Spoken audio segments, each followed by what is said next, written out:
Yay, we're live. Here we go again. It's another sunny Tuesday in the Cayman Islands. No idea what it's like in any other part of the world. It is actually sunny here in the last half an hour. Okay. So I'm happy. I'm happy about that. Well, we have another nice sunny day here, and we're back with Is Menopause a Big Deal? Part 2. And if you tuned in last week, you would know that both Sarah and I were carrying on in our mission of discovery, all of the things that we're learning about ourselves as you get a little bit older. I'm going to say one thing. You are getting older. You see, this is the thing about going for menopause tests or anything else. You're doing it because you're getting older. And I'm stressing this because you might find out a few other things along the way as you're going through the tests that you just might not like. So I'll just carry on in like one of my big ahas as I was having my tests. So I went off. Here's what I think people do. I think people women get into their 40s or into their early 50s. And they start to feel really, really run down, etc., etc. And things are not quite going right. And maybe there's a few aches and pains and so forth. And because of what we're seeing on social media at the moment and all of these celebrities out there talking HRT, HRT, HRT, we're all immediately going, oh, it's menopause. I've got menopausal symptoms. I need to go and get me some HRT because that's what's going to fix me. And the reality is that if you turn up at your GP or your doctor or whatever else and you have that discussion and you say, well, here's where I'm at and my cycle's not quite as regular and my energy levels are down, they might test you and then again, they might not. They might just go, it's menopause. Let's have a little look at some patches or a gel or this or that or the next thing. And before you know it, you're on HRT and you're thinking to yourself, I feel a bit better now. But have you actually gotten to the root cause of what the issue is? Now, I'm saying this and Sarah and I are just going to chat because I'm going to tell you a few revelations that came out of my tests. What do you think, Sarah? I know you've been off testing, and thank you so much for the hair thing, and we'll talk about hair too. Yes, you're welcome. Now, I don't know whether that's entirely true. I don't know whether if you went to a GP and said, I've got all of this going on, and you're of, the right age, you're in your 40s, as in the right age for perimenopause, heading down that way, whether a GP would say, oh, well, I'll give you HRT. I don't think it works like that, certainly over here. It doesn't work like that here either. No. So I think it's a combination of things, isn't it? I've had a nutritional therapist, Deirdre, come into my group to talk about this as well. And in the last episode, you were talking about, go and speak to all the experts, not just one. Speak to the GP, speak to the medical experts, speak to nutritional therapists, speak to your friends who've actually experienced it. Because if your GP is a man, they're not going to have experienced it. So all information is worthwhile information. Some of it won't suit you. Some of it will contradict what you've been told by someone else. But I think the more information you have, the better. But I do agree that just because we're in the correct age bracket, we can't automatically assume it's perimenopause or menopause. Of course not. And we can be pushing that way, though. We can be going in to see our doctors and pushing that way because in our own minds, we're telling ourselves that that's the road we want to go down because that's the issue. Because Davina on some TV show has said that's the case, or some other celebrity, and there's quite a lot of them out there now that are talking about this. There's another one that has said, well, here's a big list of symptoms. And if you've got half a dozen of these symptoms, chances are you're menopausal. It can actually be quite a few other things as well. It would be interesting to hear from other people who have experienced this as to what their experience was with their GP. I've gone to my GP saying, I've had all these tests. It shows that my estrogen, testosterone are through the floor. I'm already, and have been doing for years, doing all the things that they would tell you to do: exercise, eat, a certain not diet, but eat healthily, lots of protein, etc.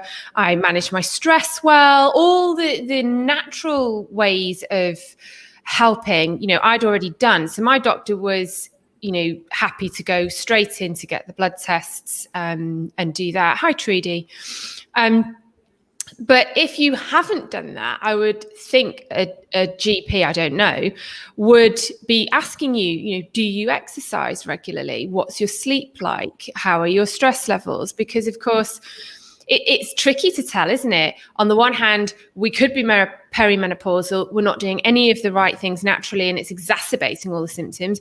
We may not be perimenopausal, not doing any of the right things, and having issues because we're not looking after our bodies, as a completely separate issue to perimenopause. So it's a difficult time for women, because as you say, you could jump on the bandwagon and say, oh, well, it must all be menopause. You've still got to look at yourself. You've still got to look at your habits and ask yourself, am I looking after my body? Because if you never exercise, you don't sleep well, your diet's shocking, your stress levels are through the roof, you're not going to feel great. Let's face it. And I think it coincides with women in their 40s and beyond that we are being pulled in so many different directions. We've got children, possibly teenagers, elderly parents. You might be running your own business as we are. You've got a career, you're running a house. There's a ton of stuff going on. And in amongst all of that, it can be quite hard to connect in with how you're actually feeling and what the cause may be. And there are some things we can rule out. If you're eating a ton of sugar and you're getting energy highs and lows, then you know why that's happening. But sometimes there are things happening, you think, well, hang on, I don't know why I feel this way, because I seem to be doing all the right things. That was certainly my situation. But, I accept what you say. It could be easy to jump on the bandwagon and say, oh, well, I need HRT then. Let's tick that box. But I don't think it's that straightforward for many women. I think it's quite a confusing time. I don't think it's straightforward at all, and not in so much as they like jumping on the HRT bandwagon. I think a lot of it is not, for a lot of women, is not understanding where their body is at now, and not appreciating, but not appreciating a number of things. Not appreciating the fact that menopause is coming, and it's coming for all of us at some point in time. It's the big ghost. Ooh, I'm coming to get you. But it's coming to get you, and it's coming to get you in some way, shape or form. But we're also aging, and we're also busy. And I think sometimes we can confuse the busyness. So, and I'll tell you where this is coming from. So I did go and have my tests, and my GP is a male and my gynecologist is also a man, and they've both been absolutely fabulous. Very understanding of where research is in all of this, very understanding of what the symptoms are, and they've been great in telling me what needs to get done. But one of the interesting things was I got all of my blood work done. And one of the interesting things was I told I need to go and get it again, because it's not just a matter of getting one blood test. It's a matter of that blood test coming in at certain times in your cycle as well. So you need to have a number of blood tests to work things out. So whenever I got my first blood test, for example, my progesterone, my estrogen, they were all really, really low. And the doctor said, well, that's kind of normal given where you're at in your cycle. But it was the other things that I noticed. So my doctor tested me for thyroid health, just my platelets, just everything, absolutely everything. There's a huge list. And if anyone's interested in seeing what they are, then just drop me a message. I'm happy to share everything that I got tested. But what was interesting was that there is some degeneration in my kidneys. Now, as soon as I saw that, I'm thinking, my kidney health, how do I make my kidney health better? What have I done? Blah, blah, blah, blah. And the reality is that I'm aging, and that happens. And it doesn't mean that there is anything wrong with my kidneys, because the doctor immediately said to me, that's actually quite good. We're about the same age. He said, yours is actually quite good. Mine is down here. And he's a healthy guy as well. So, you know, that was one of the points. So there was a degeneration in my kidneys, which is probably age related because there's nothing else going on there. There was issues came up with my hemoglobin levels, which is something that I've had for years and years. But on the back of that, we did a full iron test. Now that doesn't mean just testing my iron levels. It also meant testing my iron binding. It meant testing my ferritin. And ferritin, for anyone who doesn't know it, it's essentially what keeps the iron in your body. It's your iron stores. And I find that my iron stores are down in the toilet somewhere. And there can be a million reasons for that. It can be your gut health, it can be your stress levels, or in my case, it can just be something that's gone on for years in my life. It's something that I've suffered with for a while. But because I'm such a high-performing woman, and because I'm always busy, and because I'm always on the go and doing things, the only time I realise it is when my energy levels are not completely through the roof, and it just kind of hits me like this. So that's where I have to go first. So before I go anywhere near HRT or any other menopausal medications, I have to go right back to basics and deal with my iron levels and my ferritin levels and see what my energy looks like after I've fixed that. And that could take me a month to 6 weeks to get on top of that. Yeah. But it's common for women. The iron levels, and especially as you go into menopause, it is common for women. And it's funny, you know, obviously Virginia and I chat on a fairly regular basis, and we feel like we're living parallel lives sometimes, don't we? Because my tests have come up very similar to yours, haven't they? So I had the bloods done previously. I'm now awaiting bloods, so it'll be interesting to see what the next lot look like. But my kidneys also showed some degeneration, and they want to look into that. Not terrible, but some. But they need to look at that because that will dictate going forwards what supplements I can take. You know, you don't want to do any further damage. So you've got to have that in the back of your mind when it comes to any future treatments. My iron levels, I think, were not as low as yours, but they were on the optimum range, I was told, is for your ferritin is 27. Mine was 24. Now, they were looking at the iron levels because of hair loss. Yeah. That we've been talking, haven't we, about this little fringe thing that I'm growing, which the more I talk about, the more women keep messaging me going, I've got that too. I've got it. And, you know, my hairdresser thought this was new hair. It's not.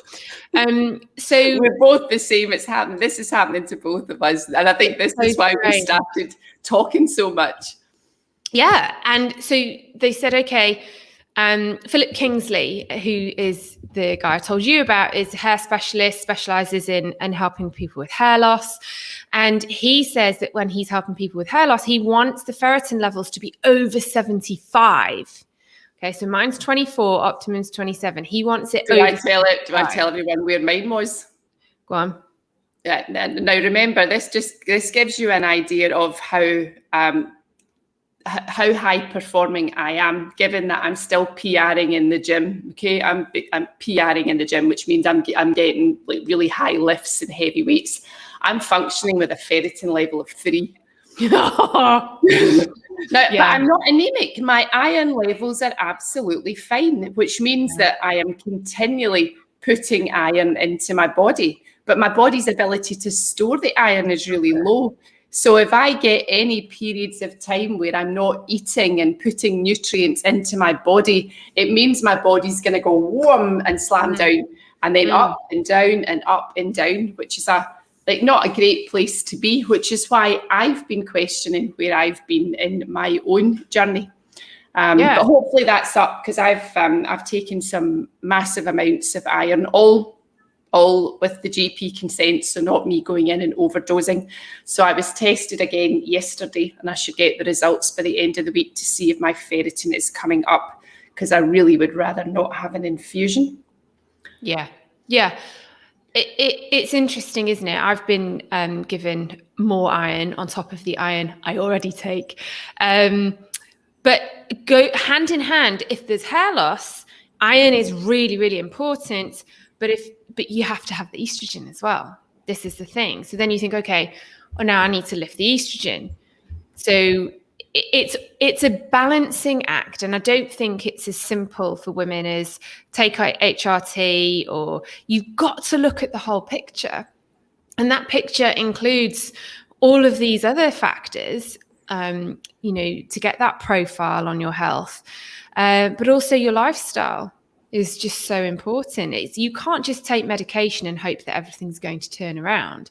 You've got to, as you were saying, embrace the aging process. And but he's right. He's right. Alexander's saying here just now, some say that adding raw cattle liver can boost the hemoglobin levels, and it can. And my doctor had that discussion with me as well as to how much red meat I'm eating, and telling me to keep it up, because apparently you'll not get the same amount of iron from supplements that you'll get from the food. No. I'm not sure I could eat raw. Keep talking. My naughty puppy is in the middle of chewing our hose that fills up the pool. Carry on talking. Okay, to myself. Yeah. So I think it really is a question of looking, getting as much information as you can from the experts that you're seeking advice from, and building up a picture, building up that picture bit by bit as to where are the strong points in my general health, having looked at the blood tests, where are the strong points in my lifestyle, where are the strong, in your diet, etc. And then where are the weaknesses? And then what's the best way of working on those weaknesses and bringing them up, given the whole picture. So, I think, your point previously about getting a team of experts around you and really understanding the unique you and how you're built is what's required, because what is working for me may not work for you, Virginia, and vice versa. That's absolutely what works for both of us may not work for any people who are listening to this. But I mean, we can certainly talk about all the things that you need to do, and I'm also going to talk about the things that you shouldn't be doing as you're going through this. And we're looking at so we're talking just now about the iron levels, and it is normal for women as they go into menopause and get older, not just women, men as well, to find that the gut health is not quite as good as it was in the past, that your kidneys are not functioning quite the same way that they were. It doesn't mean that you're in a bad condition. It just means that you're aging. And as you age, everything begins to deteriorate. And there's absolutely nothing that you can do about that yet. And HRT is not a fountain of youth. You're not going to take it and all of a sudden you're going to start to go back a few years. You're not. All you're doing is putting something into your body to replace what's not there. But it's not something that you're going to put into your body and keep in your body. You're putting it in. It's a top up. It's kind of like taking an antidepressant, isn't it? You put the antidepressant into your body as a blocker. HRT works in the same way. And I'm going to carry on, but Alexander said just now, there's also a product called a Lucky Fish that's a cast iron fish figure to cook with. I've got a couple of those, Alexander, and I don't know whether they work or not. The issue with those is that you have to consume all of the liquid that you've cooked. So if you're cooking your vegetables and you're putting the fish into the vegetables, we tend not to then take the liquid out of the vegetables afterwards when you've steamed them. So you need to try and find a way of keeping the liquid to use. I can share the iron fish with people as well, but it's a great suggestion. It works. But I was talking just now about your diet. So all I read, I'm in a lot of groups because of all the fitness instructor courses I've done over the years, which we won't talk about. I think 18 fitness certifications at the moment, but I'm in a lot of groups and I'm constantly hearing people giving advice on diets. So it's like, oh, you got to do intermittent fasting. Intermittent fasting is the absolute worst thing that you can do for your body as you're getting into menopause. Unless you do it during the night. You fast during the night, which you ordinarily would. But if you're getting up in the morning and deciding, well, I'm not going to eat till 1 o'clock, your energy levels are going to be in the toilet. I don't know how people do it. I would be on the floor. I've done it. I couldn't do it. I couldn't do it. I couldn't function. I wouldn't be able to work out. I wouldn't be able to teach the workouts. I wouldn't be able to focus. It wouldn't work for me at all. I fast overnight, as you know, most people do. As most people do. We don't get up in the middle of the night. I try and eat within a 10-hour window during the day. That suits me. If I try and drop that any further, I just don't. Again, you know, I know people that do intermittent fasting. It works for them, but it's again a very personal thing. It doesn't work for me. 10-hour window eating during the day. That's it. I can't bring that any lower. But it might work for them, but is it actually working for them? Because when you test your hormones, and again, this is from another course that I've done, when you test your hormones and your intermittent fasting and you're at our stage in life, so it works better for men than it does for women. But if you're menopausal, then it is affecting your hormones, and that may not be noticeable for you in the short term, but in the long term, it can be noticeable for you. And then another one is high levels of protein. If you are taking high levels of protein and you're already in that place of having kidney degeneration, then you need to be very, very conscious of the amount of protein, the amount of protein that you're actually consuming and the types of protein that you're consuming. So, and you also need to be careful if you're in that stage of your kidneys not being great either, and you're following the fad diets. You have to be careful that you're not taking too much potassium into your body either. So there are a million and one things that you have to get tested for, and it is an absolute minefield.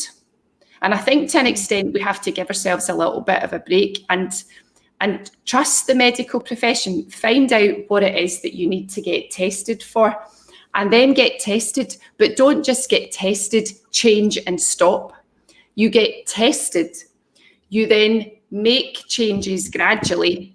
You then get reassessed. Then you make any changes that you need to make. Because if I was to do things, for example, let's just say I hadn't been tested for my kidneys, and I thought, right, okay, this is what I need to do. I need to eat all of these foods and I need to do all of this. And I was actually putting additional pressure on my kidneys that I didn't know about because I hadn't been fully tested. Yeah, that's something that they've been looking at for me. And this is my third test on my kidneys now, not just on my kidneys, full profile. Because, you know, the doctors... And we're healthy women. Oh, yeah. And intelligent women, healthy, intelligent, in the wellness field, still no idea what's going on. Well, more of an idea than I did a few months ago. But no idea what to do going forward. No idea what's the best thing to do going forward. But we'll figure it out. And, you know, we'll figure it out by talking. That's the thing, is talking to each other, understanding that, well, my GP said this. Why is your GP saying that? And, you know, is that because our blood profiles are different, or is it a different opinion? If it's a different opinion, I need to go and get a third opinion. And that's the important part, is constantly talking, but also trusting your gut instinct. You know, it is important to get tested. If you don't feel right, I was put off getting tested by a gynecologist a few years ago who said there's no point. There's no point testing for hormones because they fluctuate. Well, I know they fluctuate, but how are we ever going to know whether the fluctuation is a healthy one? Yeah. I'm not feeling good. So help me out here. And clearly there were tests to be done. And you just have to keep pushing and pushing and pushing if you're not feeling right. ask, go and speak to your GP. If that GP, you don't feel like you're getting anywhere, or you don't, most of them are fantastic. But if you feel like you're being blocked and your gut instinct is still saying, I don't think there's something, quite right here. We've all had it. I've taken my children to the GP before with whatever, and they've said, oh yeah, it's a non-viral or a viral infection or whatever, like a rash. Turns out it's not that at all. Very difficult for the GP to call it. But as a mother, your instinct is, no, that's I'm going to go back again because this doesn't feel right to me. You've got to be able to do the same with your own body. And if you're not getting the answers that you want, or you don't feel like you're getting any clarity, or you feel as I did that I was, being put off, and I was I wasn't being encouraged to find out more about what exactly was going on with my body. I was looked at, I was checked, yeah, everything looks fine. But you can't tell if everything is fine unless you're having the blood tests, unless you're, having the gut profiling or whatever it is you're doing. It's really important to get that information. And only when you have that information to hand can you then start doing what we're now doing, which is exploring different options based on all that information. We're doing the lifestyle stuff and have been for a long time. Yeah. But so for us, that's a tick, done. But not necessarily with diet, because as you just said, I need to eat more protein. But what if it's got potassium in, and then it's going to affect my kidneys? Like, where's my focus here? So I will find out. And then even when you get the information and the advice, it's still, honestly, I still think it's going to take up to 6 months to play around with these different things. Yeah. If HRT is necessary, then that's going to be, well, how much? What's the dose? What's the dose on any given day in my cycle? What food should I be trying to eat? Oh, that's not working. Let's try something else. I do think it's going to be a bit of trial and error. Even when you've got all the information, you've got all the advice, you then have to play around with it and see what works for you. And I think the reality is that there's nobody out there who can really answer this for you. No. Because think about it, think back to, so people interested in this are going to be our age. Think back to your own mother. My mum died when she was 44, so I can't really tell you what it would have been like, but I can tell you that at 44, she was still working lots. So she was still a busy woman running businesses. I then think back to my grandmother, and this is the pertinent point here. My grandmother didn't work, and most people in her generation didn't work. My mum was considered to be quite novel because she was a female running a business back in the 80s, which was quite novel. Most women were at home. They weren't exerting themselves. They weren't going to the gym and training the way that most of us train now. They weren't running businesses. They weren't working into their 40s and their 50s and their 60s, which is where most of us are now. So we don't really have anything in the past to go back at and say, okay, here's all of our people from the past. Yes, there's some, but it wasn't the norm. And we don't have people that have then gone through the tests. So we don't have all of these case studies to look at to say, right, well, that's what's going to happen if we do this. This is the HRT that we should take. Here's the diet that we should follow. We have absolutely none of that to look at. So all we can do is share our own experiences. And I think because of the fact that we don't have the past and the future to look at, we need to do this in small doses. Yes. So we need to make those little changes and then say, okay, where am I now? How am I looking? How am I feeling? How is this working for me? Because we don't know what it's going to be like. We don't. And, the private GP that I spoke to last Friday said exactly the same thing. Let's fix this issue first, then this issue, and then once that's done, we can move on and add this in. Because if you do everything at once, it's potentially going to make everything worse. We need to take it stage by stage, which to me seems like the exact, that feels comfortable to me. That's what I teach. Whenever you're creating new habits, make it small, make it tiny, make sure that it's doable, it's manageable. Otherwise, we're going to have total overwhelm and we're not going to know which bit's working and which bit isn't. So things need to be taken in stages for sure. So right now, I'm focusing on my diet before I get these test results, and then we'll take it from there. And I am too. That's exactly what I'm doing as well. Diet more. I actually haven't cut back on the protein at the moment. But I'm not eating too much protein. I'm eating enough that my body can digest at the moment. But I'm cutting back on high potassium foods because I didn't realise the amount of potassium that I was having on a day in, day out basis, which I know is not good for my kidneys. So I've cut back on the potassium-rich foods. So what foods were you eating on a daily basis that contain potassium then? And this dozens of bananas. Dozens of bananas. Is to do with kidney issues. It's not to do with necessarily HRT or menopause or anything. But the kidneys, if the kidneys clear your body of the toxins. So, and classic signs, if you have like any degeneration in your kidney, classic signs: energy levels, tingling in the legs, swelling in your ankles. So anything along those lines. People talk about restless leg syndrome. So you can maybe be struggling to sleep at night because you might feel small spasms in the lower part of your legs. That's all related to your kidneys, because what they do is they clean the toxins out of your body. So if you are putting them under pressure, I've cut back on, but really just bananas, to be honest. I was a bit of a banana queen. I could have easily popped into the store, bought myself 6 bananas and just eating them all because I love them. Anyway, so I've cut back on my bananas.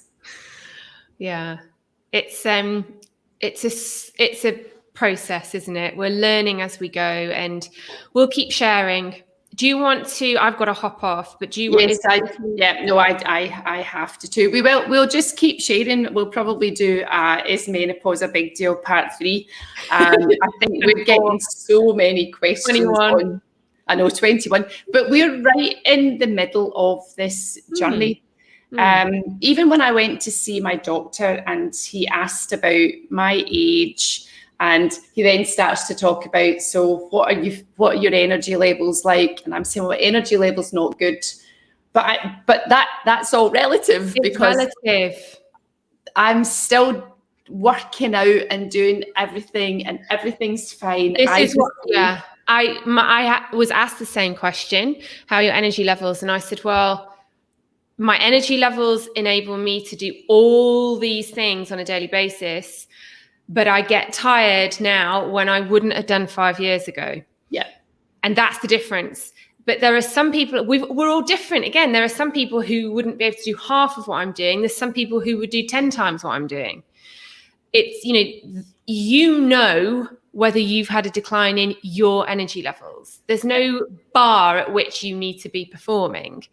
It is all relative, yeah.